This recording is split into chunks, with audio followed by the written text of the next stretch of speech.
Okay po, magandang gabi po sa ating lahat. Inaanyahan po ang lahat na tumayo para po masimulan ang ating gawain ngayong gabi at tayo po ay uuwi. Awitin po natin ang The More I See.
At patuloy, Lord, na linisin niyo po ang puso ng bawat isa. Maraming salamat po sa gabi nito sa pangalan ni Jesus.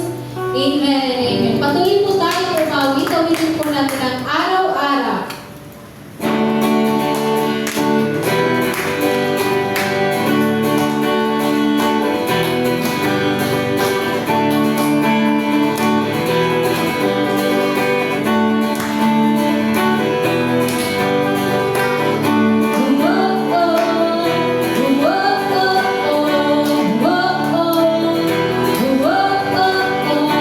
Whoa.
awitin po natin ng Diyos ka sa amin.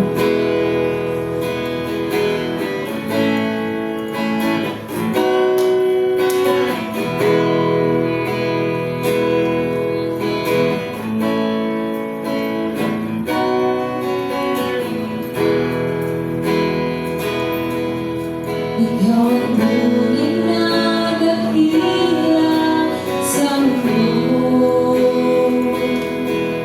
Ikaw ang hari na mahal ng bulag ko. Ginawa mong lahat, pag-ibig mo ay tapat at wagas. Oh Diyos, wala nang mapagkat sa kabutihan mo. Ang ngalan mo'y itataas sa buhay ko. Sundin ang loob mo, iparinig ang nais mo. Sa lahat ng panahon, Diyos ka sa amin. Sa lahat ng oras, ganyan para sa amin. Panginoong Hesus, purihin ka. Dakilain ka sa buhay ko, kami naman.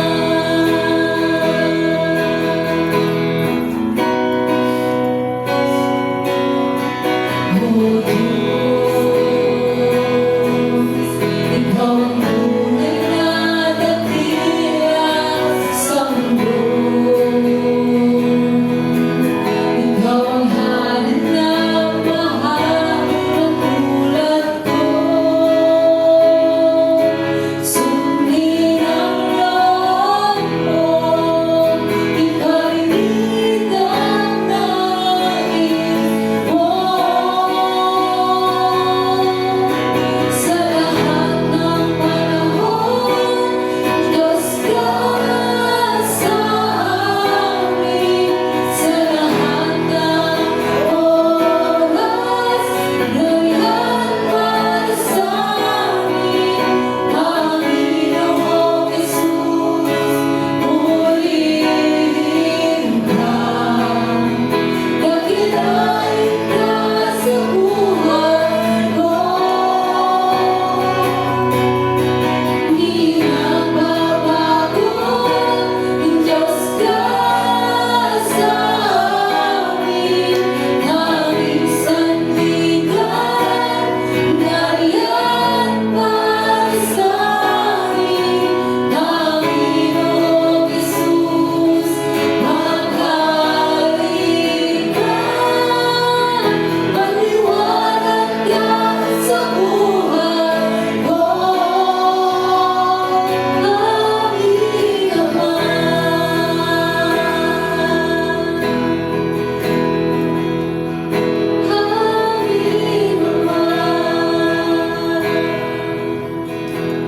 Yes, Lord, patuloy mo kami nananalangin sa inyo ngayong gabi na kami inyong luluobin sa inyong pangyarihan. Patuloy, Lord, ihanda niyo po ang puso at isipan ng bawat isa na handang makinig at may sa buhay ang inyong salita, Lord. Maraming salamat po sa pangalan ng aming Panginoong Hesus.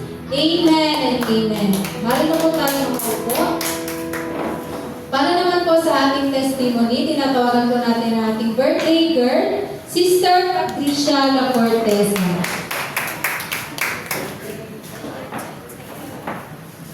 Yan, testimony ko po yung pagpasalamat po sa Panginoon na umabot po ako ng 25 years.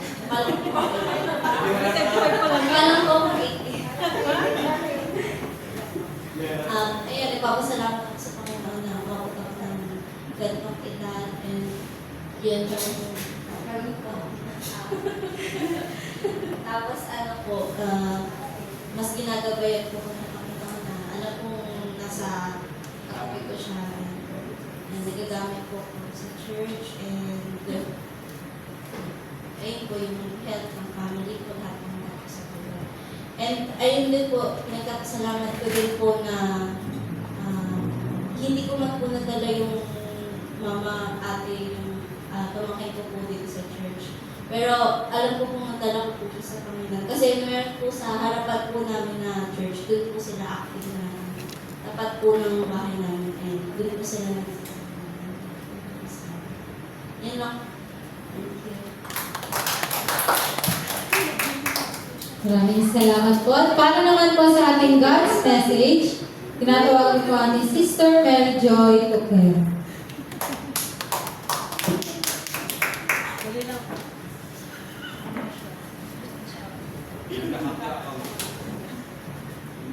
Dito chapter.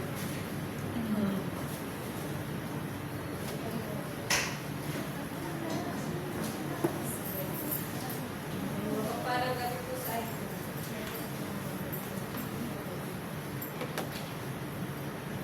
Hallelujah. Pinapagpalang gabi po sa ating lahat mga kapatid.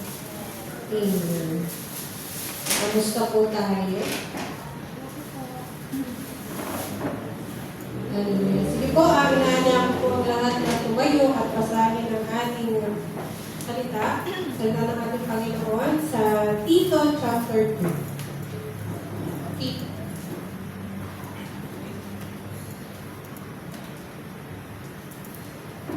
Ito po. Babasahin po natin yung buong chapter 2. Ayan. Sabi po dito, ituro mo naman ang mga bagay na naayon sa wastong aral. Sabihin mo sa mga matatandang lalaki na sila'y mag-ipaghinahon, mangaral, mapagpikit sa sarili at maging matatag sa pananampalataya, pag-ibig at pagtitiis. Sabihin mo sa mga matatandang babae na sila'y mamuhay na may kabanalan, huwag maninirang puri, huwag maglalasing, kundi magturo sila ng mabuti. Upang maamin nila ang mga kabataang babae na mahalin ang kanilang mga asawa at mga anak.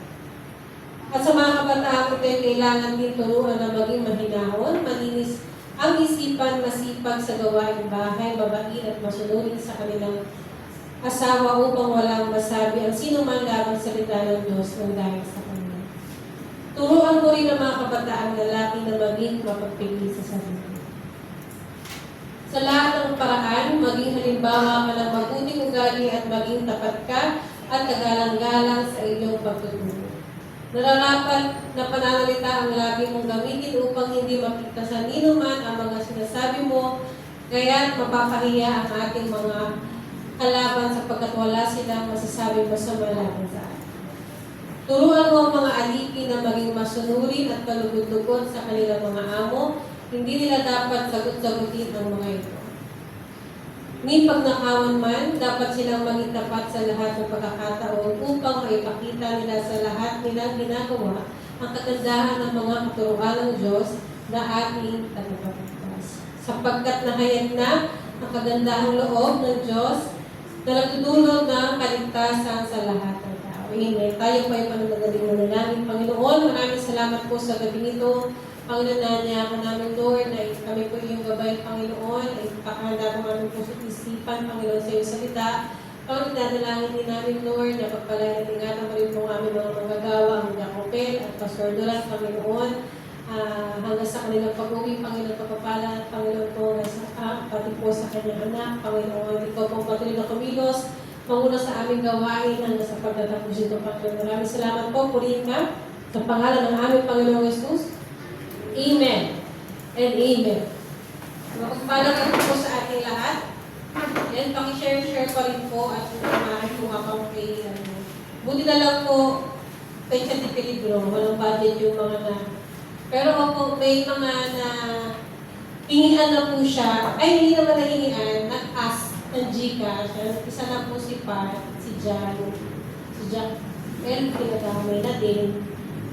Salamat sa Panginoon kasi hindi niya dinulot na talagang tuluyang mahak po ang aking account. Salamat sa Panginoon. Ganun po siguro talaga pag kumipimos na.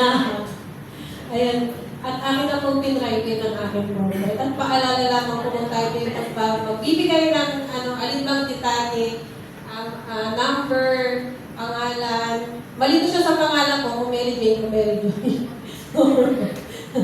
Diyan na mag-adjust. Hanapin niya. Salamat sa Panginoon sa gabi ito. At aklat nga po lang dito, ito po ay mga tagubilin ng Apostol Pablo sa kanyang kapwa mananampalataya at sa kanyang lugar na pinagtutuluan. Una, mga tagubilin ng mga kadalasan. Ito po ay tumutukoy din sa ating mga kababaihan, kalalakihan, ating mga elders, atin din po silang tulungan, gabayan sa pamumuhay ng maging maayos ang ating pamumuhay at ito po ay dapat nakakibat pa rin sa pamumuhay na naayos sa paningin ng ating Panginoon. Marami naman po sa mga chapter kung ating babasahin ang mga sulat ni Apostol Pablo sa kanyang mga naturuan. Ito ay pagpapaalala sa mga tao kung paano dapat mamuhay ng naalon. At ito naman po ay hindi para tayo ay magpasama, ito ay para sa ikabubuti natin. Meron din mga tagubilin tungkol sa mga kabataan. Tinutukoy sa talata ang magandang pag-uugali tulad ng paggalang sa mga nakakatanda kung paano at dapat makitungo ang mga kabataang babae at lalaki. Maging ang mga wastong paggamit ng mga salita ay dapat din gamitin ng wasto upang walang makita kahit anumang karumihan. Kung iahambing po ito sa kasalukuyan, ito po ay sumasalamin sa mga tumatayo at tagapanguna ng ating church. Leadership. Tumutulong din ito kung paano tayo magiging maayos sa ating pangunguna, sa ating simbahan, sa kung ano man ang ating kinatatayuan. Example na po natin, ilabas natin ang corporate. Nauuso, napapanahon, ito nga is yung mga influencer, yung mga vlogger, tiktokers, sila ay nagiging, so ganun din, iahambing ko lang ito para siya kasing pag-ministry. Ikaw ngayon ay public figure na. Lahat ng ngayon ng tao ay nakatingin sa iyo sa kung paano ka manalita, kung paano ka makitungo sa iyong kapwa, sa nakakatanda sa iyo. At sila na rin kasi, ikaw na rin mismo ang magiging ba? Kung ako influencer, public figure ako, ikaw na kasi nagiging basihan eh. Pag nagkaroon ka ng followers, pinafollow ka na niya. Ikaw ang nagiging basihan kung paano nila umpisahan ng kanilang buhay. Ay ginagamit niya to, especially mga makeup brands. Ay ginagamit ito, kailangan gamitin ko ito. Para gumanda ako. Kailangan isuot ko to para maganda rin yung dating ko. So, ganun din sa ating pag-ministry, sa ating pagiging mananampalataya. Tayo ngayon ay nakatayo at tinitignan na ng mga taong nakapagigit sa atin, na tumitingin sa ating mga galaw, kilos, pananalita, at mga ginagawa. Ito kasi, naging impact din sa akin ito. Minsan ko na lang, kami, blooms yan. Kung kilala niyo po ang grupong Bini, napakasikat. Ang karir nila ay talagang usbong. Sila ay naging public figure na rin. Ipapasok ko lamang po. Pero nagkaroon kasi sila ng issue at mabigat ito. At nagkaroon ng, kasi hindi lang sila sa age nila eh. Pag tumayo mo dito sa harapan, ang nakatingin na sa'yo ay bata, matanda, all ages na nakatingin sa'yo. Ngayon, ang nangyari sa kanila, imbis na for all ages sila, naging talakayan tuloy ng mga magulang na ipapalo pa ba ito ng anak ko dahil sa ginawa niya. So, nabawasan. Hindi na siya gano'n, parang meron ng wall na parang, hindi na to para sa gantong edad na maliliit. So, gano'n din tayo mga mananampalataya, tayo mga nagbiministeryo. Kapag tayo tumungtong na dito, kaya po merong DA, kaya po merong pagtutuwid, kasi kapag tumungtong tayo dito, sa atin na sila nakatingin, sa the way tayo magsasalita, sa ating pamilya, kung paano natin pakikitunguhan sa ating mga kapatid, kung paano natin sila na po ang tayo na ang nagiging basihan kung paano nila gagawin ang kanilang buhay. Especially sa mga teacher, sa mga assistant teacher, tayo na ang tinitignan ng mga bata sa kanilang ginagawa. SB19, napakasipa. Nananatili. Ang K-pop po, sinasama ko lang ito kasi yung influence sila napakalaki.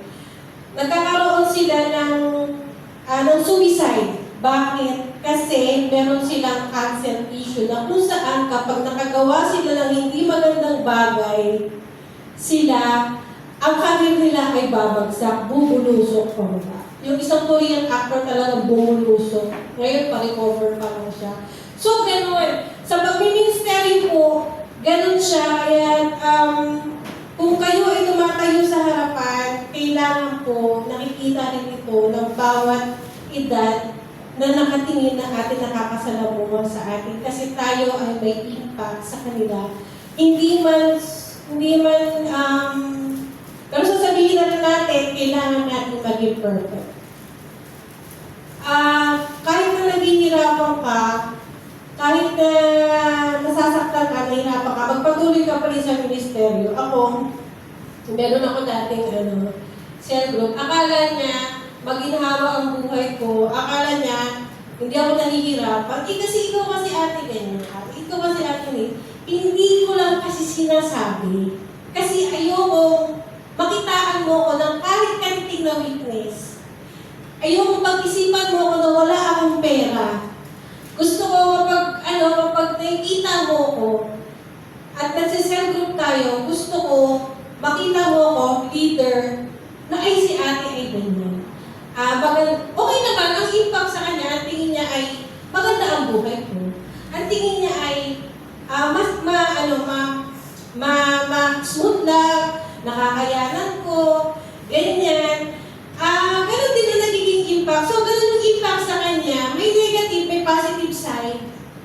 Pero, ang natuwa ako doon kasi meron palang resulta yung pagpapakita ko ng pagiging strong ko, pagiging panatag ko sa kanya. Kahit na sa likod ko, hirap na hirap ako. Kahit na ang nakakaunawa na sa'yo, ang Lord, naglalaan ka ng oras ng panahon sa kanila, ang nakikita nila, yung patatagan mo, maganda rin. So, ganun yung pagmiministeryo. Hindi man, pero kailangan natin maging perfect. Ayan, meron kasi ako napanood na isa rin, share ko lang din, influencer siya. Napalaw ko siya kasi nakakatawa yung mga skit niya. Si Manoy, so isa siyang delivery, sa skit niya, delivery rider siya, tapos lagi siyang pawis na pawis. Pinalo ko siya kasi sa lahat ng video siya, pawis na pawis. May nag-comment, ba't ka pawis na pawis? Lumawak na siya. Nasa top comedian na siya ng mga influencer. Nakakatuwa. I-share ko itong tao na to kasi nakakatuwa kasi nakakilala siya sa Panginoon. Nung nakakilala siya sa Panginoon, hindi siya nahiya. Marami siya tatua. Tapos ang skit niya, ang dulo lang, kasi may influencer, meron silang mga tatatakang music. Anak ka lang, yung kantang anak ka lang, yun yung kanyang music sa skit niya. Ngayon, nakakilala siya sa nakakilala siya sa Panginoon, ang nakalagay na anak ka ng Diyos. Tapos, yung influence niya ngayon, nandun na siya sa mga conference. Binablog na yun, nire-record na yun, nandun na siya sa mga conference at napakatatag, napaka-strong ng pananampalataya niya at hindi siya natatakot, hindi nahihiya. Kasi pwedeng mabawasan ang followers mo nun eh. Kasi dito kanila nakilala tapos biglang eto pa. Hindi siya natatakot, hindi nahihiya. Sa mga conference, pinagmamalaki niya, eto na siya. Eto ang ginawa sa kanya ng Diyos. Kung isa-search niyo siya ngayon, Manoy, makikita niyo po yung ginawa ng Diyos sa kanyang buhay, kung paano siya nakarinig ng salita ng Panginoon, tapos iyak siya nag-iyak. At simula nung araw na yun, nagpatuloy hanggang ngayon, ang pinupost niya na conference. Hindi na siya nagpo-post ng mga skit na mga joke na hindi masyado maganda.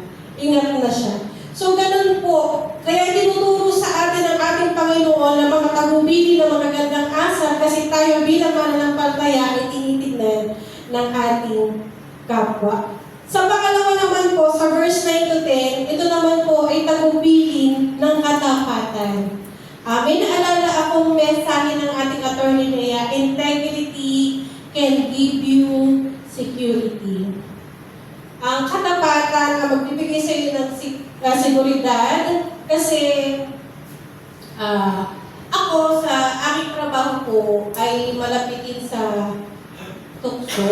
Pwede akong umuwi pero naka-duty, pero akong pwede akong pumunta doon pero nakatambay lang, hindi ko gagawin. Pero hindi ko siya ginagawa. Kasi naniniwala ako doon nga sa tinuturo sa atin ng Panginoon sa katapatan sa iyong paghahanap, sa katapatan sa iyong pinaglilingkuran. Sa panahon ngayon, on my 4th year sa aking company, ito ko siya nararanasan na yung yung pagpapala ng Panginoon, itong 4th year ko sa company. Na meron tayong mga konti mga incentive, may pamakdo. So, ganun pala, yung hirap mo na pagpunta-punta daw sa mga ito kasi yun Kung titigil ka dahil nahihirapan kang makontrol ang iyong katapatan sa Panginoon, kung makikigaya ka sa mga taong gumagawa noon, dahil sa nakapalibot sa iyo, ito ang buhay nila, magiging ganun yung buhay mo, hindi mo makikita. Hindi mo makikita hanggang dulo kung ano nga ba ang gustong ipakita sa iyo na mas malaki pa ipakita sa iyo ng Panginoon. On my 4th year, may company, masasabi ko po ngayon na nararanasan ko yung pinanghahawakan kong integrity can give you security. Yung tagubilin ng katapatan na paulit-ulit na sinasabi sa atin ng ating Panginoon. Pangatlo, tagubilin ng kapahayagan. Sa verse 11 to 15, mga kapatid, ang kapahayagan ng ating Panginoon ay may magaganap at ang mga tagubilin na ito ay inihanda na ng ating Panginoon. Napakaparang natin kasi kung mababasa natin ang salita ng Panginoon, inihahanda niya na tayo sa magiging pwedeng mangyari sa kanyang pagdating at sa kung ano ang kahihinat na ng mga Kristiyano. Mga kapatid, ang pagsumikapan nating maglaan ng oras sa pagbabasa ng salita ng ating Panginoon upang sa gayon din maramdaman natin kung bakit ang mga kababaihan, bakit ang mga kalalakihan, bakit ang mga ate, ang mga kuya nananatili sa church. Ako noon, sabi ko sa sarili ko, wow, nandito pa rin sila ngayon, susunod ng lakar, nandito pa rin sila. Sa pagbabasa natin ng salita ng Panginoon, kasi bakit ba nandito sila? Kasi di ba, mapapatanong ka kung sa kasaganahan, paghihirap, kahit na hirap na, ang mga kababaihan na nananatili, ang mga kalalakihan na nananatili, hindi ko yung dati naunawaan. Naunawaan ko sa napakabago na paraan. Ngayon, sa pagbabasa ng salita ng ating Panginoon, nais ko po at nais ng Panginoon, nais namin lahat na maipakita sa inyo, maiparamdam sa inyo kung ano yung nabasa namin at maishishare sa inyo bilang mga tagapanguna. Ito yung iniiwan kung bakit nananatili ang bawat isa, kung bakit maunawaan natin bakit siya agad umalis. Bakit siya, ang ministry niya ipataas. Bakit ito biglang nag-backslide? Bakit ito, maintindihan natin ang pagka-Kristiyano ng bawat isa, yung Kristiyanong marupok, Kristiyanong matatag, Kristiyanong nananatili, maunawaan natin ito lahat mga kapatid kung tayo ay naglalaan ng oras sa pagbabasa ng salita ng ating Panginoon. Sa lahat ng ito, ipinapakita lamang ng Diyos na siya ay may pakialam sa atin. Siya ay nagpapakita na mahalaga ang bawat isa sa atin, mahalaga ka. Ang bawat isa sa atin, tinawag ka bilang mananampalataya at tagapanguna ng ating Panginoon. Pinapakita lamang ng Panginoon ang kanyang pag-ibig, pinaghahandakan niya dahil ito ay mahalaga. Salamat po sa ating Panginoon. Hallelujah. Praise you, Lord. Maraming salamat, Lord, sa iyong salita. Maraming salamat, Lord, sa mga tagubilin, Panginoon. Nawa, Panginoon, kami po ay bigyan mo ng pagtutuwid sa aming puso, Panginoon, at lagi lamang po maalala ang iyong salita, Panginoon. At tunay nga po, Panginoon, na bigyan mo kami ng pusong Uhaw, Panginoon, sa pag-aaral ng iyong salita. Uhaw, Panginoon, sa Lord, mga bagay patungkol sa iyo, Panginoon ko. At palakasin at patatagin, nilalangin din namin, Lord, na ilayo mo kami sa lahat ng gawa ng kaaway, sa lahat ng tukso, Panginoon. At kami pag-ibig lamang, ang iyong salita lamang, Panginoon, ang aming maranasan sa aming buhay. Purihin ka, Panginoon, sa pangalan ng aming Panginoong Jesus. Amen and amen. Salamat po. At para po sa ating tithes and offering, tinatawagan ko po ang ating usher, Brother Reynan Lazar.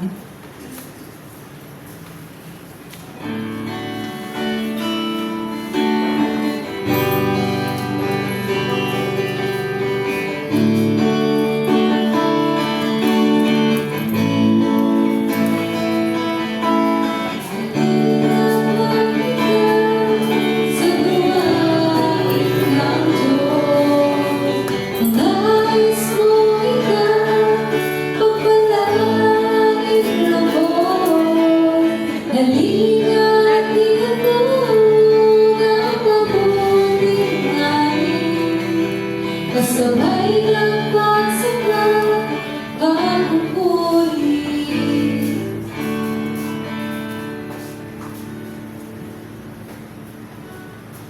Sige po, tayo pa ay manalangin.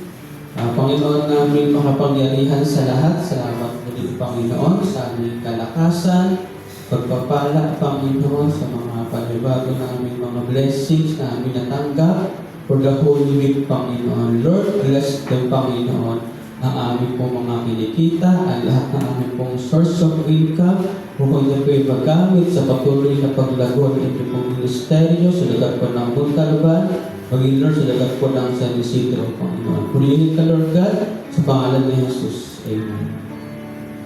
Maraming salamat po. At para naman ating mga announcement, IRM San Isidro Worship Service every Sunday at 2 p.m. Sunday service, August 17, 2025, 9:30 a.m. May pong speaker si Pastor Renato Duran, presider Sister Maricar Patricio, opening prayer Sister Dani Baltasar, worship leader Brother Reynan Lozada, tithes and offering and encouragement Sister Leonie Santos, ating pong usher Sister Arnie Acosta, at ang ating pong flower sponsor Brother Boy Adrian. Midweek service and prayer meeting, August 21, 2025, 7 p.m. ang ating pong speaker, Sister Leonie Santos, worship leader, Brother Ray Lozada, usher, Sister Susan Lozada, ating pong testimony, Sister Arnie Acosta. Para sa live group mentoring, ito po ay ginanap na po kahapon at ito po ay joy. So, para po, ito po ay sa next Friday na po muli. Para po sa ating Aita Community Mission, ito po ay i-announce po muli kung kailan po yung kanyang continuation po para po sa ating mga Aita. Para naman po sa gawain ng YWAP District 1, ito po ay sa August 25, devoted Going Deeper in Discipleship and Ministry. Ito po ay District Conference 5.0. Ay 9 a.m. to 4:30 p.m. sa IRM Ministry Montalban. At para po sa mga makakasama na nakapag-register na po ako last Monday, nakaabot po kami sa early bird at 150 na lang po ang aming babayaran kahit po kami ay mag-o-onsite. So maraming salamat po sa Panginoon. Para naman po sa ating closing song, inaanyan po muli ang lahat na tumayo. Awitin po natin ang Give Thanks.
Pastor Leon mismo.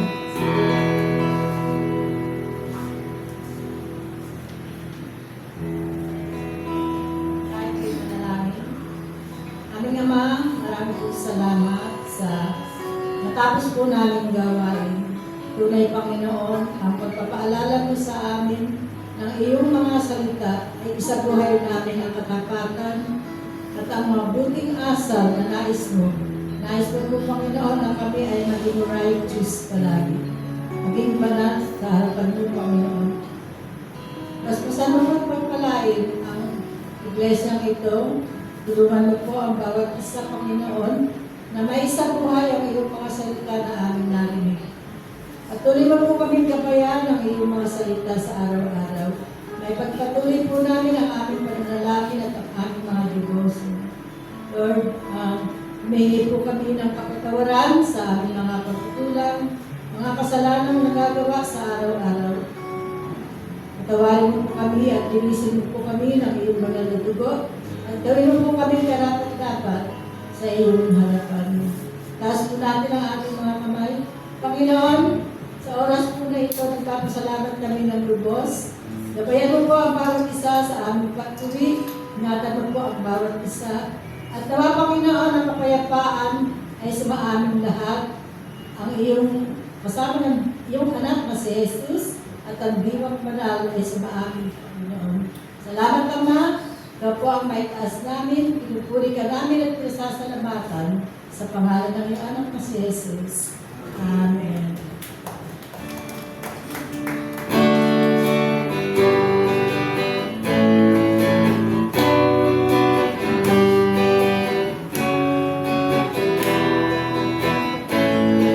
The Lord